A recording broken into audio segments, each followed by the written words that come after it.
sen tutsan qilib qo'yga. ishga kirdim, ishga ketyapman. Yeldi kuldirib eshak hangratib nima aytadi bu? Jiganing oldingda jemaganing ketingda bo'lsa, ishlab ola borma senga. Bir narsa yetishmayotgan bo'lsa ham mayli ekan. Mustaqil bo'lmoqchiman. Kimdan? Sizdan?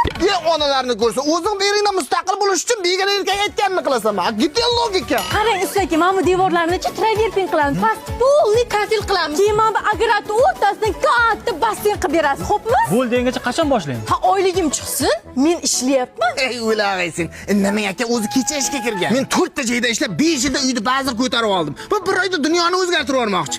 Ay yo'g'i, men yangicha gaplardan shaharda yarmini so'rab turadigan ayolim deb o'ylabman. Qani qaygacha bor ekan deb indamayapman-da, o'zi oylik 1,200,000 ming. Oyda oxirida qarz bilan chiqadi.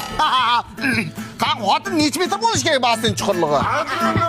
Dadasi bolalarga ayting, baqir-chaqir qilmasin, men ishlab kelyapman, charchadim. Men o'ynab keldimmi? Bizni xotinning qo'liga pul